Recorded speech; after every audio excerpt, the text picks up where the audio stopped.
Estamos ao vivo agora. Acredito que estamos ao vivo. Tá certo, né? Sejam todos bem-vindos, bem-vindas. Boa tarde para o pessoal que está conosco no YouTube.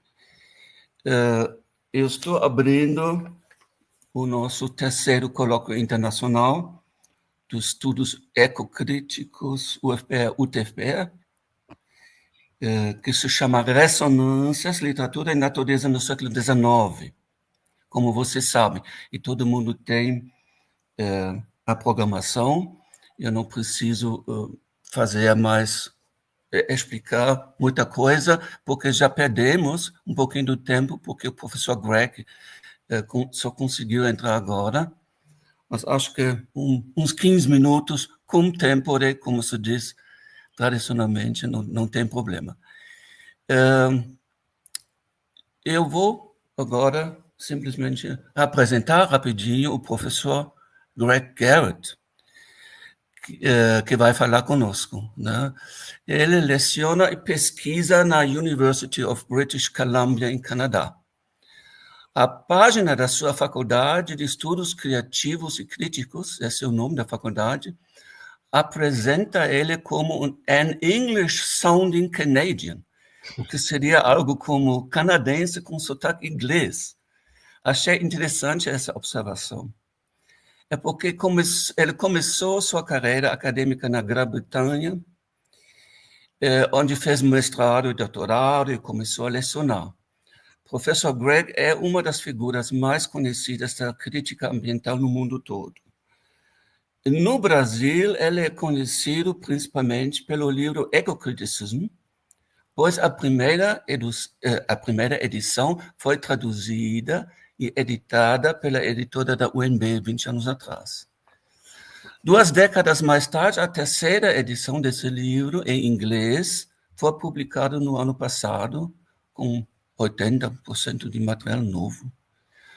Professor Greg é autor e editor de vários outros livros. Por exemplo, organizou e editou The Oxford Handbook of Ecocriticism, uma referência que tem acompanhado durante os últimos anos os estudos de muita gente, inclusive meus, por exemplo. Mas o campo de trabalho do professor abrange muita outra coisa, também os environmental studies em geral, e especificamente referente à sua região no oeste do Canadá. Greg, we are really happy that you accepted our invitation and managed to be with us today. His speech is entitled New Findings in Ecocriticism, Pastoral and the First Anthropocene.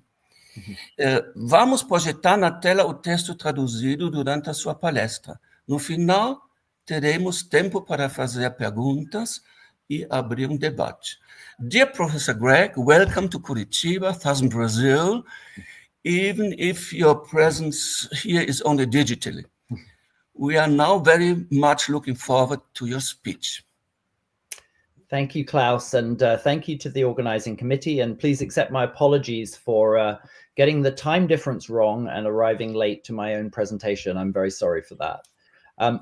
I slightly changed the title to make it a little broader than I'd originally imagined, and so what I'm going to present here today is what I'm calling a new history of nature.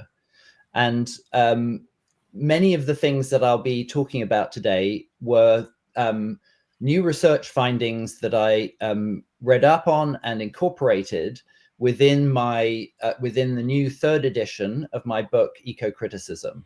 The 1st edition, as you perhaps know, was also translated into Portuguese and published by the University Press of Brasilia.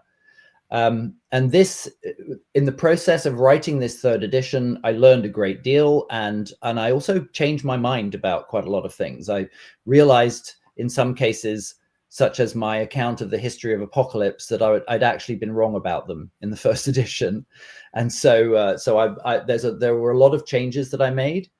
One of the other really substantial changes in the 3rd edition is that in the 1st edition, the indigenous writing and thinking about indigeneity got half of one chapter. In the new edition, there is a full chapter, which is also now the longest chapter in the book, and which really, I think, tries to reconceptualize the concept of the notion of kind of ecological indigeneity, as that's the sort of phrase that I'm using in the context of that chapter. And some of those ideas are represented here in this talk. So much, this is now the piece that I sent that Klaus translated. Many thanks for that. Much ecological thought and writing aims to diagnose and heal a rift between probably mostly Western humanity and nature. I put Western in inverted commas because I think it's an inevitable but not very helpful designation. Numerous causes or turning points have been proposed for this alienation and ensuing decline. Descartes' mind-body dualism, Francis Bacon's mechanistic philosophy, that's most famously in Carolyn Merchant's book on ecology and nature, women and nature. Sorry, it slipped my mind. The anthropocentric creation narratives in the Judeo-Christian book of Genesis, the Hebrew Bereshit. The Greek adoption of an abstract alphabet in place of ideographic scripts. And so I chose this latter example from David Abraham's book, The Spell of the Sensuous. And in that book, Abraham argues it was only with the transfer of Phoenician phonetic writing to Greece and the consequent transformation of the Semitic alphabet into the Greek alphabet that the progressive abstraction of linguistic meaning from the developing life world reached a type of completion. So Abraham's argument about language is that what he describes as pictographic or ideographic scripts maintain a sensuous connection between the script and the things that they describe. Whereas, according to Abraham, the alphabet, as it was implemented by the Greeks and then adopted into broader European culture, is purely phonetic up to a point, and therefore there is it loses, he says, the connection between signifier and signified, as we might say. The alphabet supposedly severs language, which Abraham calls an expression, severs language from reality, from nature, which Abraham calls language an expression of the animate world that enfolds us. So I don't want to go into the detail of Abraham's claim, although I think it's actually wrong. I think a linguist would say that it's not accurate. However, the point I want to make is that it's a good example of what has been called declensionist historiography. And if you think about that, that's really a conceptualization of history in which is always going downwards, which starts at a point of originary plenitude, and then just gets worse. And that is nicely captured by Dana Phillips's phrase, "Things just got worse and they were always gonna." So it's a sense that there's a sense of inevitability in that if you define an ideal of nature that is in fundamental opposition to some aspect of modernity, you're always in a position of, and always in an attitude of mourning, of loss. Hence, narratives and programs of recovery or going back to nature, which we associate especially with Romanticism. More recently, the conception of the Anthropocene has been understood as collapsing what Dipesh Chakrabarty calls the age-old humanist distinction between natural history and human history. That's the first of his 4 theses in his famous article, The Climate of History. Chakrabarty says humans are biological agents, both collectively and as individuals. They have always been so. There was no point in human history when humans were not biological agents. But we can become geological agents only historically and collectively. That is, when we have reached numbers and invented technologies that are on a scale large enough to have an impact on the planet itself.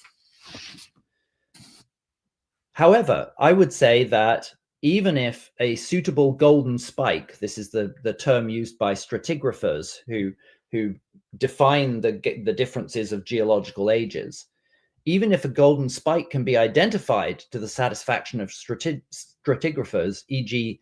the sedimented layer of radioactive plutonium isotopes from atmospheric nuclear weapons tests, geological agency, what that means, cannot be unequivocally defined.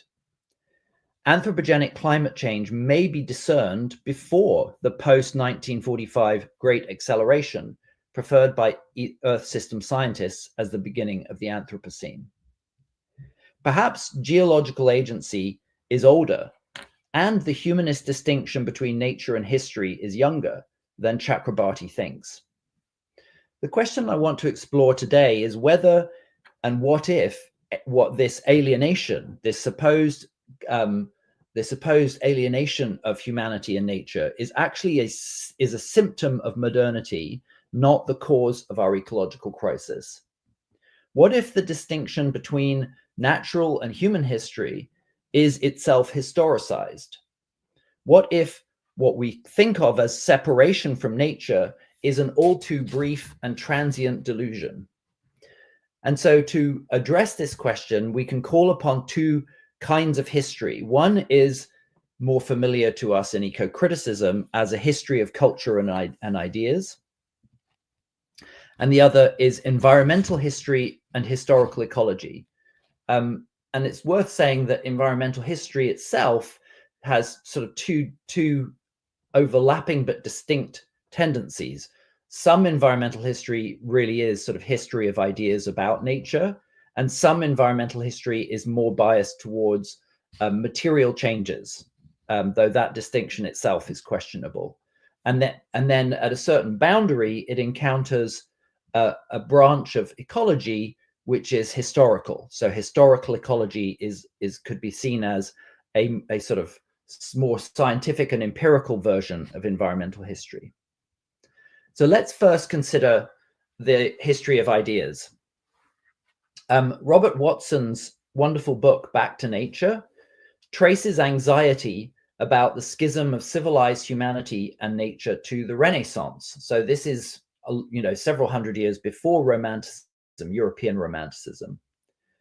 What looks to modernize like early environmentalist sentiment, what would later evolve into that sentiment, originally functioned as an analogy. Civilization is to nature as perception is to reality. Pastoralism was part of a broad primitivism. The nostalgia that appears to concern a lost ecology also laments a lost epistemology.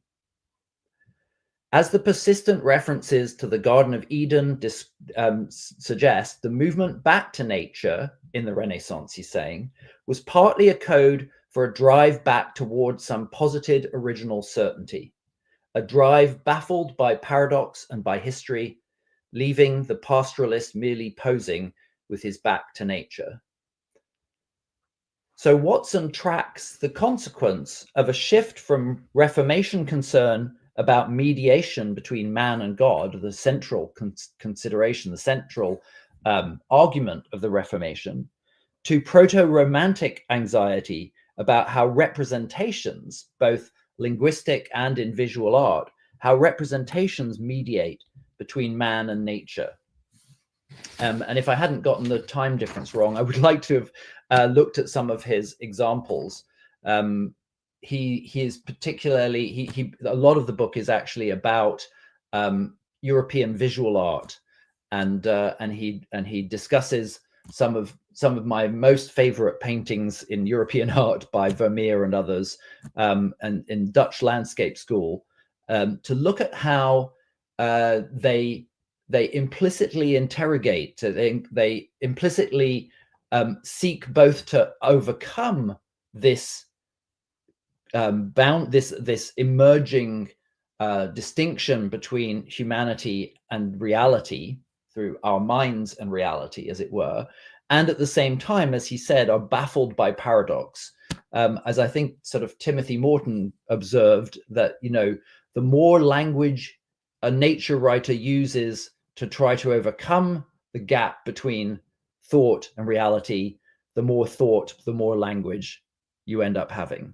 And so this kind of continual grasping after reality, this continual effort to get beyond representation, inevitably generates further representations. And the point about this is that this is a within European thought, this is a self-generated anxiety. And the thing that has struck me most in kind of rethinking some of this research is the degree to which self-generated anxieties and culturally constructed dualities can both enable and constrain. So I think about an analogous and a related distinction is the duality of mind and body. And that is, of course, most notably associated with René Descartes, with his duality of reason and the body. And it strikes me that, I would think practically any psychologist today would say the distinction between mind and body is an illusion, or a delusion, perhaps. Delusion is perhaps better. And yet, it's also clear that delusory distinction, that duality, structures our thought and structures our efforts even to overcome it. So the field of psychology itself has branches that address themselves primarily to minds, and sometimes to minds in their social interaction, so social psychology, with very little or no reference to the brain. And then you have neuropsychology, which is not the same as neurology, but which is attempting to understand the ways in which the brain, the organ of the brain, constructs our thinking. So the point is that once European culture sort of devised these dualities, they increasingly structured our thinking, our research, and that it is you reach a point where they can neither be these dualities of mind and body or man and nature. These dualities can neither be fully overcome nor accepted.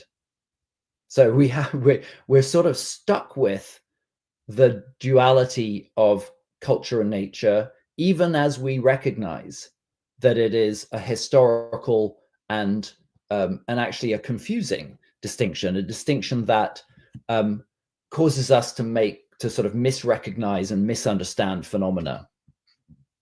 So that's the, when you think about, for example, Timothy Morton's book, Ecology Without Nature, the idea of dispensing with nature is appealing when we think of the ways in which it confuses us. But at the same time, it's also impossible because the distinction is so deeply embedded in all our thinking. So that's the sort of the context in terms of ideas. Meanwhile, in the Americas, the disastrous consequences of what Alfred Crosby calls the Columbian exchange of organisms, especially Eurasian pathogens like smallpox, were unfolding across the continents. Charles C. Mann argues, drawing on a wide range of evidence, that many indigenous nations were first described by Europeans after they had been devastated by epidemics. Thus, they were represented as culturally backward, or in some more positive spins on the same error, at one with nature, rather than what Mann calls the persecuted survivors of a recently shattered country. And I've chosen one of his examples from Brazil. The Spanish explorer Gaspar de Carvajal gave an account of Amazonia before the impact of Eurasian pathogens, in which he describes it as a crowded and prosperous land. When later explorers found no evidence of large-scale settlements, though, Carvajal's story was dismissed. This is a passage from Charles Mann. To ecologists, the great tropical forest in South America was and is the planet's greatest wilderness, primeval and ancient, an Edenic zone touched by humankind lightly, if at all. Constrained by its punishing climate, poor soil, and lack of protein, these scientists argue large-scale societies have never existed, can never exist in the river basin. Amazonia thus could not have been the jostling, crowded place described by Carvajal. Mann narrates scholarly arguments about the possibility of distinctively Amazonian forms of agroforestry, which could have supported large populations, as well as studies of terra preta do Indio, which may be vestiges of intensive cultivation. The primeval forest, then, may, like the vast herds of bison on the prairies, be artifacts of a precipitous decline of indigenous populations, which may have been as high as 8 to 9 million in Amazonia in 1491, rather than examples of untouched wilderness. So, if we accept Mann's summary, he's a science writer who's pulling together numerous strands of scientific research in environmental history and historical ecology. Not only were American landscapes rebounding from the collapse of indigenous land management, but they were still in flux from numerous megafaunal extinctions at the end of the last ice age. For these extinctions, there seems little doubt that Paleo-Indians were involved, even if not wholly responsible. And so I think there's a couple of important consequences that come from this. One is that the idea of indigenous people being in harmony with nature in a sort of static sense does not fit with the clearly dynamic nature of the ecological history of the Americas over the probably 15 to 20,000 years of human occupation before colonialism, European colonialism. And secondly, this thesis that the Americas were much more densely populated than anyone previously thought, and therefore much more intensively managed in different ways, in different habitats, in different biomes, suggests that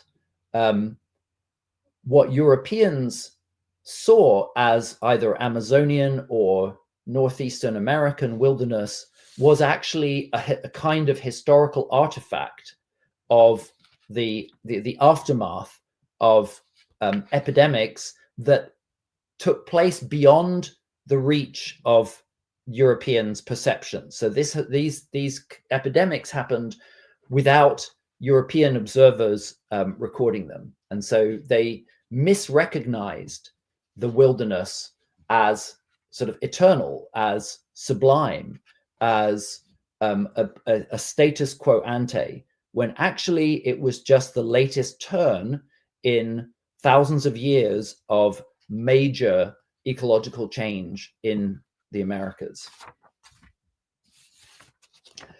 The ecological impact of colonization may, in fact, have been planetary. So Mann is arguing that both colonization by Paleo-Indians was kind of continent altering, and that then the impact of European colonization was even more impactful.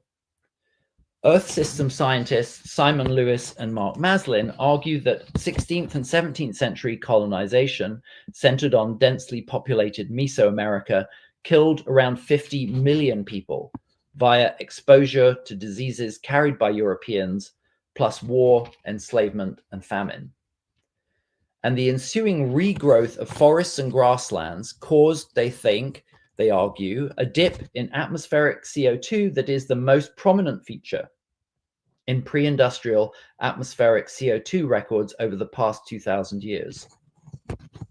They therefore argue that the 1610 CO2 minimum also associated, of course, with what's been called the Little Ice Age, during which the Thames froze in London. There were frost fairs on the Thames. That they argue this minimum should be adopted as the beginning of the Anthropocene epoch, because even though it's a signature of anthropogenic, sort of anthropogenic cooling, not warming, it is, they argue, the first kind of signature of human action, human-centered change in the Earth's climate system. While European settler colonists were misrecognizing the post-apocalyptic aftermath of repeated pandemics as wilderness in the Americas, the epistemology preoccupied with true and just representation discussed by Watson began to affect Europeans' ideas about morality. And this obviously happens a few hundred years later. Kate Rigby, in her book Dancing with Disaster, explores the interpretive schema of what she calls the punishment paradigm. And she's describing here a major cultural shift which pivots on, in her account, the 1755 Lisbon earthquake. So whereas before 1755, and she acknowledges this is an artificial sort of break in some ways, before 1755, the overwhelmingly dominant idea was that disasters were messages from God, that messages that were intended to convey some human fault, some human failings, and that the proper response to those disasters was to identify a culprit or culprits whose failings was God trying to punish. And then often that led, as she says, to the identification of scapegoats, of groups who were identified as the culprits. Across all cultures throughout the world for most of human history, natural disasters, as they became known in English only during the latter part of the 19th century, were interpreted very differently, namely as a response to human wrongdoing on the part of God or the gods, or an indwelling power inherent in the sacred order of things. In this hermeneutic horizon, morality and materiality, social relations and natural phenomena were understood to be interrelated. How people comported themselves with one another and with others had environmental consequence. And environmental disturbances, especially big ones, had moral, religious, and political reverberations. Disruptive events then often initiated a search for scapegoats, e.g. blaming the Jews for epidemics. Rigby identifies the 1755 Lisbon earthquake as a turning point. She says, while the historical transition that I have been tracing here was rather messier, more gradual, and less total than talk of turning points tends to suggest, the rationalistic conviction that non-human nature should have no direct bearing on the ethical, political, or cultural strivings of human agents certainly gained ground after Lisbon, at least among the educated elite. And a very well-known example of that is Voltaire's satire Candide, in which the Lisbon earthquake is the sort of catalyst for Voltaire's satire on the very idea that a disaster such as the Lisbon earthquake could be or should be interpreted in moralistic terms. The consequence of this shift was profound, because instead of searching for culprits, European philosophers and later so-called scientists, but they were called natural philosophers at the time, began to search for causes. And Rigby admits that the modern Enlightenment separation of man and nature had many beneficial consequences.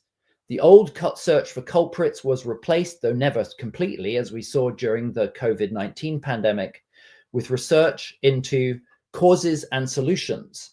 In the case of earthquakes, Richter's scale of magnitude, the theory of plate tectonics in the 20th century, tsunami warning systems. None of these things make sense in terms of the punishment paradigm. None of these things make sense in terms of a sacred or religious conception of the natural order. Now, Rigby does not advocate for a return to the punishment paradigm.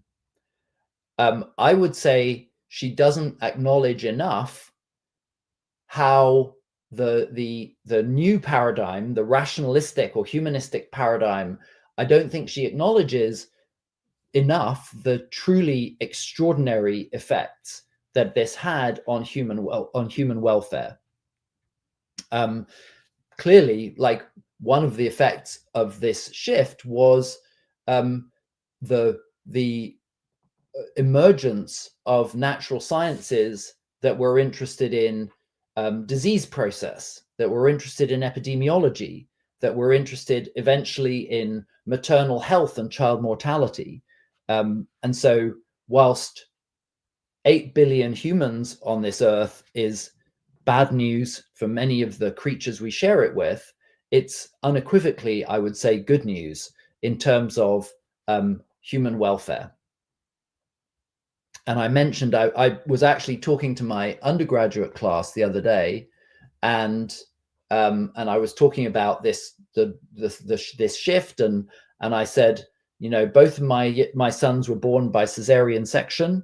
Cesarean section was originally in the 19th century developed to enable infants to be baptized when or after they died during childbirth. And it was only in the later 19th century that an English doctor had the idea that you might actually try to save women and children through this method. These things have for me, a profound personal and human significance.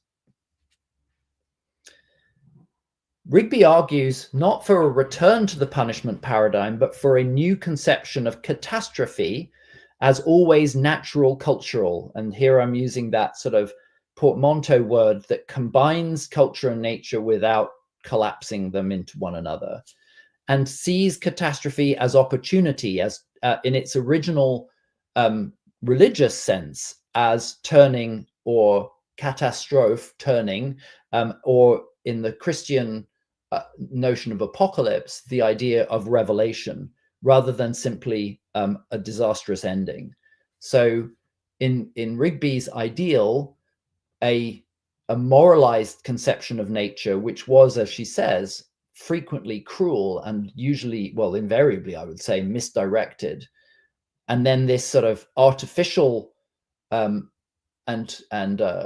absolute separation of culture and nature that emerges in the 18th century, which also involved certain kinds of mistakes and misrecognitions, that she's arguing for a new conception of catastrophe as both harmful, but also as a kind of opportunity, as turning towards something new. The notion of the Anthropocene, which is of course controversial in the humanities, implies the end of the secular Enlightenment conception of nature as distinct from the order of culture. And it's worth remembering, of course, how profoundly this distinction of culture and nature has shaped not just individual thought or culture, but even just the organization of university campuses. So, clearly the boundary lines between disciplines and groups of disciplines are constructed on the basis of precisely this distinction. Dipesh Chakrabarty is not alone in finding the advent of the Anthropocene, announced at the turn of the millennium but backdated to 1950 and the proliferation of atmospheric nuclear tests, as profoundly disorientating. A further irony of historical research, though, is that 19th and early 20th century scientists got there first, as Laura Dasso-Walls explains. This was one of the most remarkable things that I learned in doing the research for the third edition. In 1854, Welsh geologist Thomas Jenkin proposed the term Anthropozoic, 1854, or human life rocks, since the rocks, he thought, were already recording the influence of humans. In 1873, his term was seconded by the Italian geologist Antonio Stoppani, who regarded humans as already a, quote, new telluric force that for its strength and universality does not pale in the face of the greatest forces of the planet. Others too proposed variations on the concept, such that, Walls argues, the historical puzzle is not how the 19th century could have conceived humans as geological agents, but how the 21st century could have forgotten this. Taking up this puzzle, Simon Lewis and Mark Maslin traced the parallel rise of a competing term originated by Lyell in 1830, the Holocene or recent epochs, naming, and this is my emphasis here, one of the distinguishing features of the Holocene as the presence of humans. In time, Western geologists increasingly settled on the term Holocene, yet they shifted its meaning by uncoupling it from Lyell's original association with human impact, thus erasing the concept's troubling associations with human-caused environmental damage. This shift prompted atmospheric chemist Paul Crutzen in 2000 to name our epoch the Anthropocene. The original human-centered definition of the Holocene had long since been forgotten, and with it the 19th century's deep engagement with the power of humanity as a force of nature. Anthropogenic climate change, too, is much older knowledge than most people understand. As John Valent shows in his book Fire Weather, 19th century scientists provided the basis in physical science of the greenhouse effect, while Guy Callendar presented the first graph of climatic change in 1938. He states, few of those familiar with the natural heat exchanges of the atmosphere, which go into the making of our climates and weather, would be prepared to admit that the activities of man could have any influence upon phenomena of so vast a scale. In the following paper, I hope to show that such influence is not only possible, but is actually occurring at the present time. So the upshot of this is, I was just sort of startled by the notion that this supposed schism of humanity and nature, if we accept Kate Rigby's dating, really dates from the mid 18th century, and already, only 100 years later, some scientists were either through their perception of how humans were altering geological processes or biological processes or climatic processes. Already by the late 19th century, the possibility of the Anthropocene has emerged. And so this really led me to reconsider Dipesh Chakrabarty's idea that, firstly, that this is something we've only just noticed, right? This collapse of the boundary between history, natural and human history. Neither that it's something we've only just noticed, or that boundary itself is something that is, as he says, age old. It's really, I mean, I don't know what age old means, but if Rigby is right, it is a late 18th century phenomenon. So almost immediately as this boundary was being erected, it was also being deconstructed. And so the fascination and the puzzle for me in cultural history is what, as Walls says, really, how do we understand that kind of forgetting, that forgetting of the consistent forgetting of how this boundary is actually something that we made up in the first place. The upshot is that the supposed schism of humanity and nature is a myth based on Renaissance cultural anxieties and misrecognition of New World wilderness. And here's a bit of a strange transition because it's but the quote here from Watson's book is really about how deeply buried in European thought this myth is, And at the same time, he hopes, well, you'll see, he says, accepting indeterminacy is key to coexisting in an intricate ecology. And that indeterminacy, as opposed to the idea of an inevitable decline, an inevitable fall from grace, from an Edenic state. Accepting indeterminacy is key to coexisting in an intricate ecology. And the late Renaissance association between finding certainty and loving nature is scar tissue from an old wound, an adhesion that needs to be broken, which can be done if we recognize it as a contingency of cultural history. So if we realize that this supposed schism, this idea of decline, that all of it is really a cultural invention of our own, he hopes that that recognition can help to break its hold over our thinking. I would like to hope so too, but part of what makes me skeptical is my experience in recent years of efforts to overcome disciplinary boundaries.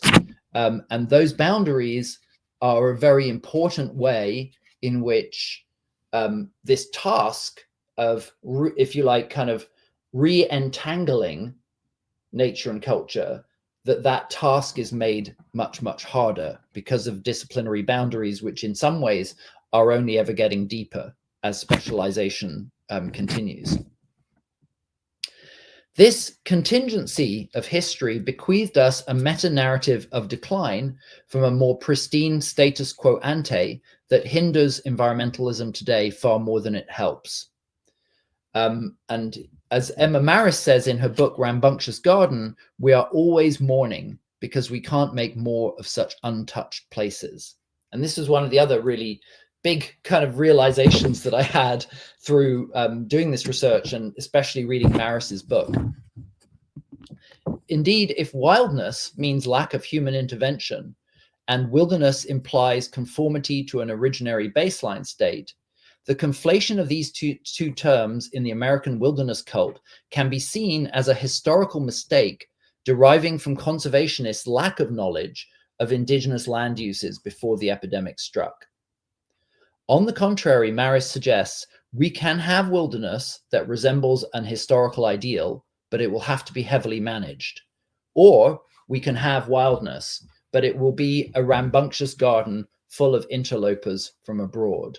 And recently I've been working with a couple of colleagues, a former graduate student and a postdoc in invasion biology, in thinking about how the scientific field of invasion biology is, I think, deeply shaped and structured by this idea of wilderness and wildness. It has been described as an Edenic science in its effort to sort of undo modernity and return to, or at least approximate, a status quo ante. So these ideas have enormous implications both for the sciences of conservation and for the politics of environmentalism.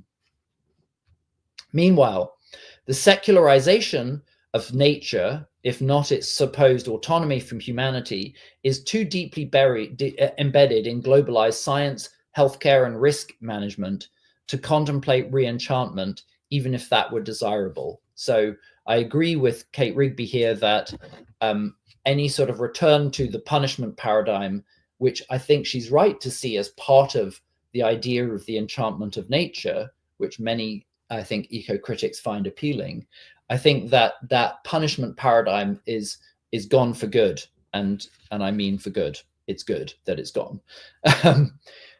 Ursula Heiss's book, Imagining Extinction, which is another that has been enormously influential on me in recent years, acknowledges that the difficulty of moving beyond these entrenched ideas.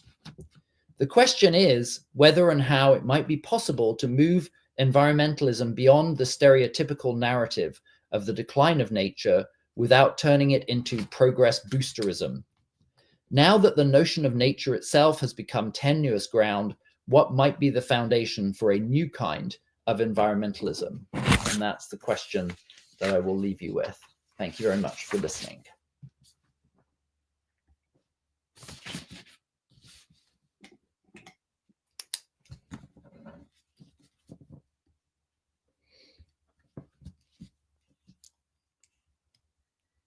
So I hope we have a bit of time. I've left a bit of time for questions.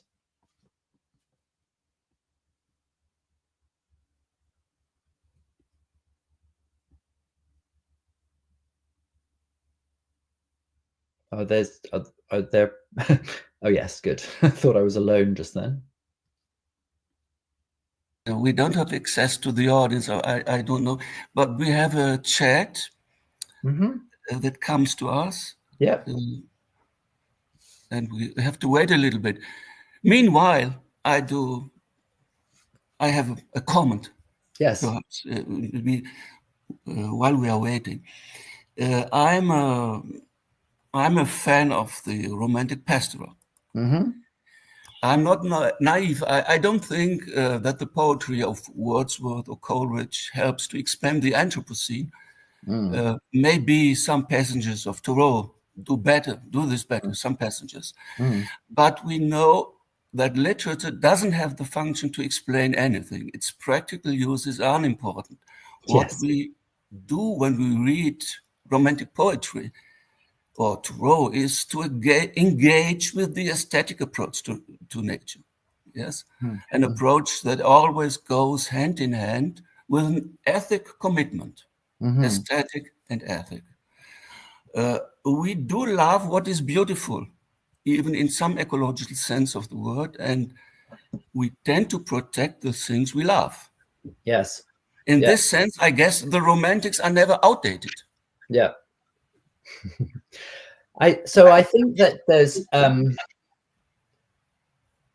the role of romantic literature, and that's also where I certainly started writing and thinking about this. The role of romantic literature, or any literature actually, I think has an interesting sort of duality to it, because on one level there is the sort of function of celebration, and celebration in a way that we might ideally, hopefully, find inspiring and productive. But then literature also, including Thoreau, including the Romantics, literature also can have and does have a culturally critical function. And I think that is often what at least some people in eco-criticism have always been interested in exploring. So it can be both celebratory, but also reflective and also critical. Again, I didn't include it here, but one of the most influential books that I read for the third edition was by Alan Buell at the University of Toronto. And Buell is interested. He actually kind of moves into literature the Alfred Crosby's idea of the Columbian exchange of creatures, and it's an extraordinary book. And one of the things that he argues is that in the late 18th, early 19th century, not only were the colonies in a state of massive sort of ecological flux, but Britain too was experiencing this massive, importation of especially plant species, not so much animal species, and Buell finds in Romantic literature actually quite a sort of sophisticated grasp of an understanding and reflection on what he calls traveling natures, not the sort of the static nature of the sublime, the aesthetic version of the pastoral, but actually a more sort of sophisticated and reflective understanding of the role of colonialism in changing British landscapes too. And that was fascinating to me, partly because I wrote like 2-3 decades ago, God knows, an article about rhododendrons. So way back, late 90s, I wrote an article about rhododendrons and about how they had been, when they first arrived in the British Isles, they were seen as exotic, and that they were, they had to be kept in greenhouses and looked after very carefully, because that was the kind of dominant frame for any foreign plant. Like, it was just sort of assumed that everything was kind of foreign and fragile. And then really quickly, I say quickly, within about 100 years, the rhododendron had moved out of the greenhouse into the forest. And then there's a really remarkable poem from the late 19th century by a fan of the Romantics. In fact, one of the people who constructed the idea of Romanticism retrospectively. And he imagines himself in a forest, walking through a forest with John Keats, and enjoying the forest and its rhododendrons. And I thought, that's remarkable. It's as if he has not only naturalized Romanticism, but he's also naturalized the rhododendron. And then 100 years later again, it had been denaturalized and identified as an invasive foreigner. Invasive species, yeah. Right? And so this to me was such a fascinating, and I never did anything with it at the time. I was just like, oh, that's interesting. And then I didn't take it any further. But Buell's book is a much more sophisticated and informed version of that. And he argues that we really need to take seriously the reality that the natures that the Romantic poets described and celebrated are not the natures we inhabit today. Right? They are just profoundly altered. And so,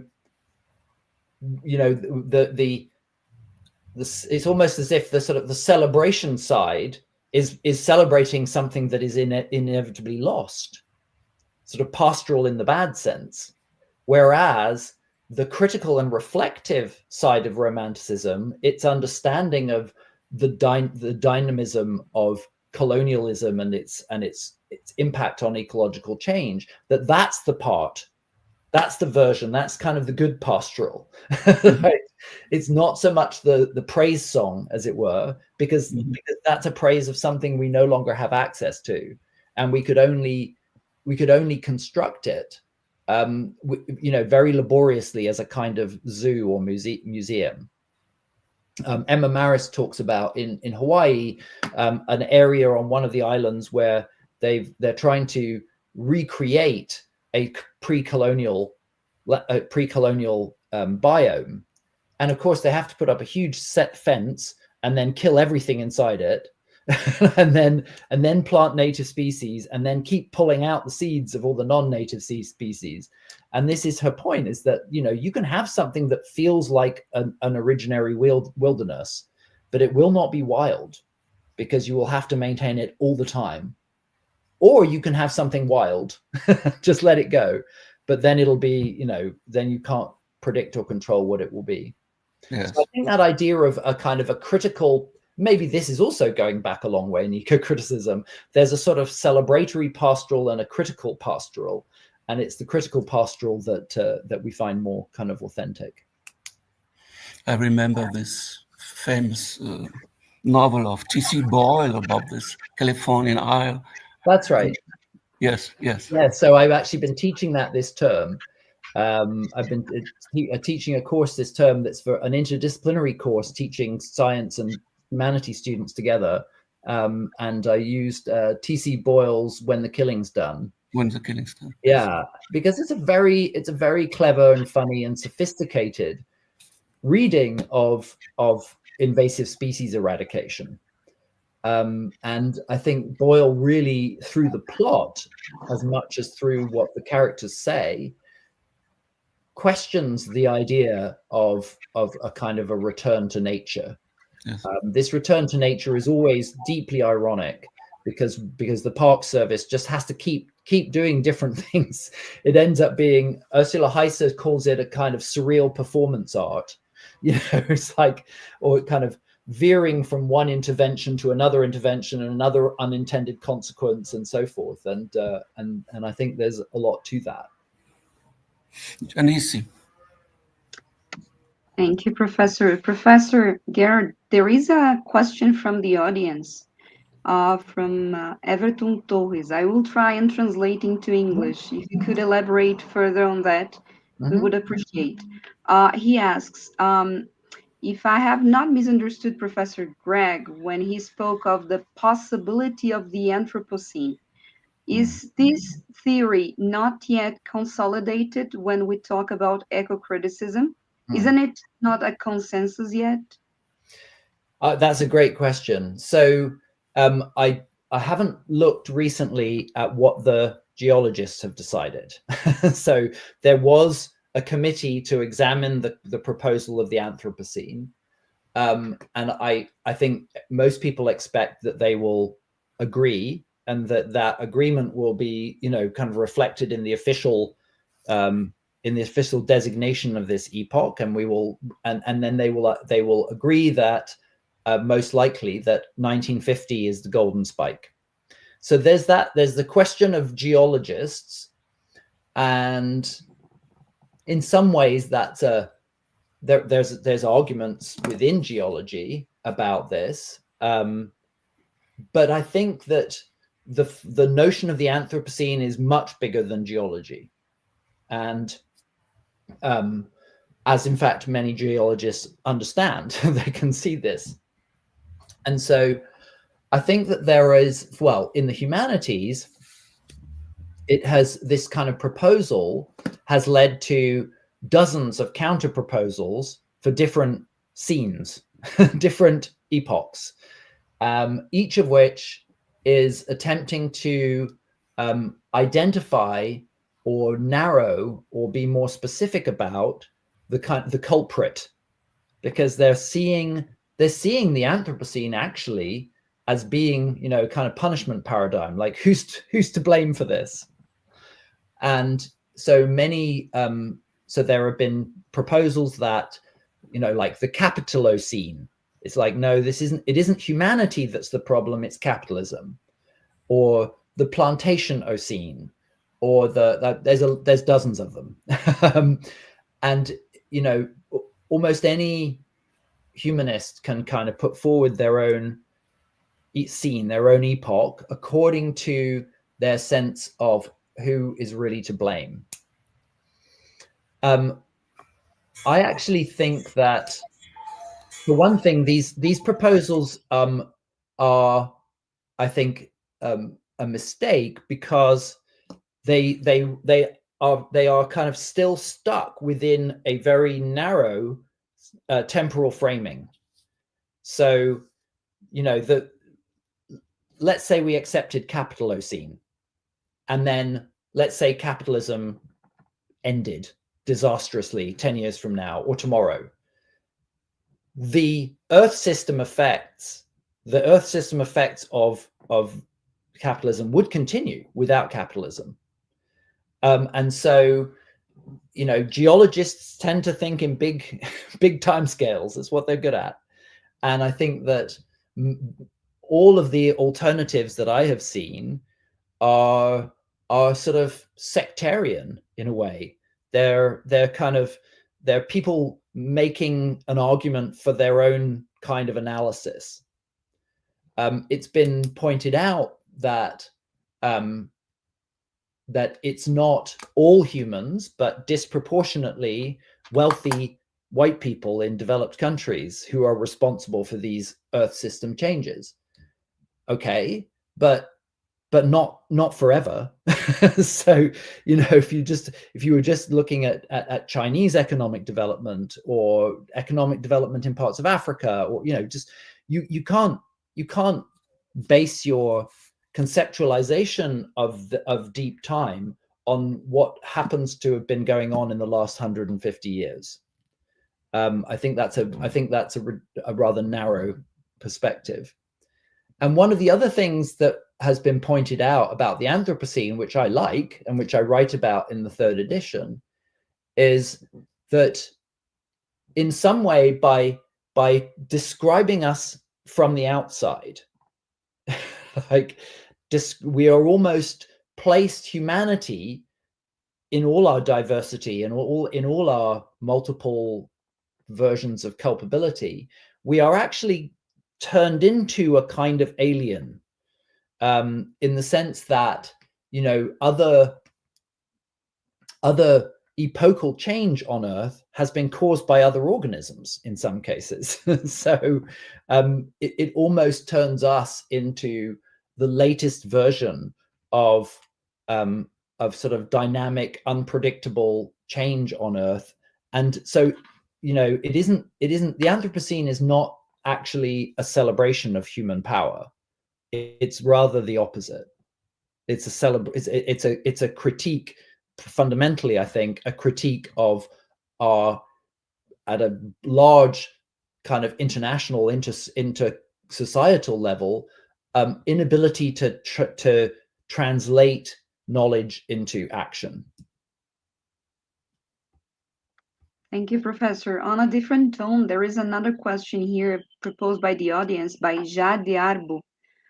She's asking, I would love to know if Professor Garrett thinks of science fiction as a way of entangling nature and culture. What can you share with us about this? Well, I would say, firstly, I don't know much about science fiction, and Ursula Heiser is definitely the leading authority on science fiction. But my sense is that at least, of course, there is a very strong tradition in science fiction of the sort of celebration of human power over nature. You know, there's definitely a version of it that is very sort of heavily technocentric, if you like. But I also think that there's a version of science fiction, perhaps as there is a version of pastoral, that is more critical and reflective, and that represents an understanding going back decades of the inadequacy of some of the conceptual boundaries that we live within. So I think a long time ago I taught a course on utopian fiction, and so I was reading, and so a lot of utopian fiction is kind of, and dystopian is kind of science fictional. And I think that in those kinds of science fictions, there are important kind of critical reflections on, and even, you know, ways of trying to imagine beyond the boundary of nature and culture. Ursula Heiser actually says, I think, in Imagining Extinction, she says the Anthropocene is a science fiction concept because it is a projection into the future of an interpretation of what will have happened. So, you know, the Anthropocene is happening now, but it's also an uncanny construct because it's not just what's happening now. It's actually, as geologists have to do, it's like, what will now become in the future? Like, how will now show up in the rocks, in the sedimentary rocks of the future? And so, you know, to identify, because Anthropocene is much more than climate change. It's also, for example, the massive alteration of hydrological cycles. It's also the enormous relocation of rocks into concrete and so forth. And so to a geologist, they are kind of science fiction observers. You know, they are the sort of alien observer who looks down upon our present and says, this is what will remain. Right? And it's not much to begin with. Like, they sort of automatically and unreflectively, you know, eliminate everything that us humanists think is important. Like, none of that survives. None of that will show up. Perfect. Thank you, Professor Garrett. There is one more question, actually, which last question. Yes, the last one. We have lots of questions on the chat, but we're not going to have the time to focus on them. But there is one, at least, that we could address, or Professor Garrett actually could address, because it talks directly to Ursula Heiss, the scholar that you have mentioned, and to the question that you posed at the end of your speech. So there is a question here posed by Priscila Prado Poesia. She asks, how would you, Professor, answer the question with which you ended the speech? Ursula Heiss's question, sorry. How would you, Professor, answer that? Yeah, I think that's a very, very difficult question, of course,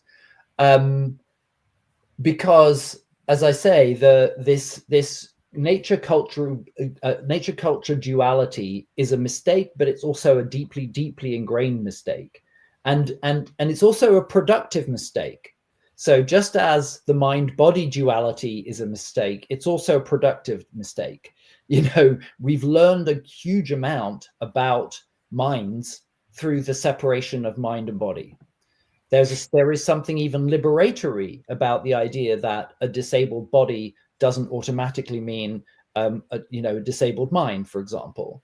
So even these kinds of mistakes or dualities can be enormously productive, and environmentalism, I would argue, is exactly this a product of this mistake.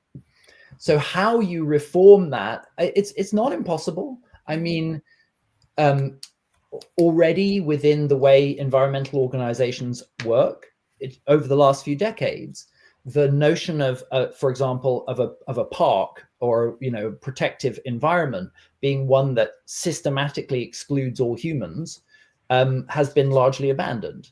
So, in North America and Canada, the national parks were all kind of created on the understanding that, and with the explicit physical exclusion of Indigenous people.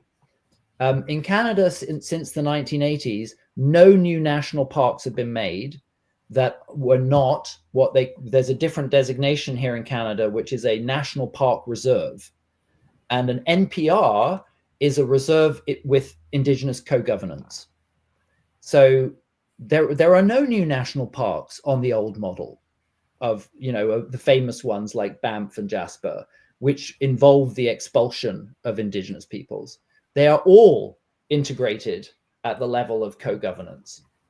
And so I think that to me is a sign of exactly what I'm describing, and what I'm trying to, or like imagining, what I'm trying to do in my own work is to look at very specific examples of how conservation laws work in Canada, how national parks are being made in Canada, how people are advocating for invasive species eradication. And I'm trying to sort of introduce into those conversations amongst students and in public a different spin that reflects a move away from this sort of Edenic construct of nature. Not that there aren't good reasons to try to protect places from rapid change through introduced species, but also that there is no going back. In fact, we shouldn't even want to go back. Going back is a lie. And so, like, where do you go, which is neither, laissez-faire, don't worry about introduced species, just let it all go, versus, trying to put nature back the way it was. I think there's another way of thinking about this, in which human creativity and our emotional and cultural attachments are an advantage rather than something that you want to kind of somehow exclude from the process. And that requires cross-disciplinary thinking and writing, and because the power, such as it is, the epistemological power, a bit of political power, it's all with the scientists. And I want to learn from scientists and respect what scientists do. And at the same time, I want to say, actually, you are operating within a groove, a narrow way of thinking that you can't even necessarily see that you're in. So it's kind of developing a sort of interdisciplinary model where the humanities is about helping scientists to see that actually what they're doing is operating within a narrow constraint, and that is leading to, I think, missed opportunities for more constructive policy. Okay, Greg, we would love to continue this conversation. It's great. Many questions left, but no time left. Yes. And I'm so sorry I came late. And I'd also just like to say, I've as you know, Klaus, I think I've hosted a couple of Brazilian visiting international research students and found that a really wonderful and productive process. So I would certainly welcome people kind of getting in touch if they have, if they're interested in the kind of work that I'm doing, or if they have their own interest they'd like to explore, then I would certainly be open to that. Okay, we stay in contact. Okay. Thank you very much. Wonderful. We have to switch now to the other platform, Of course. to Google Meet. Yeah. That was a great speech of yours, and we're very happy. Many thanks. Thank you. Thanks a lot. Thank you, Professor. It was a pleasure. Thank you. Bye. Janice, a gente vai para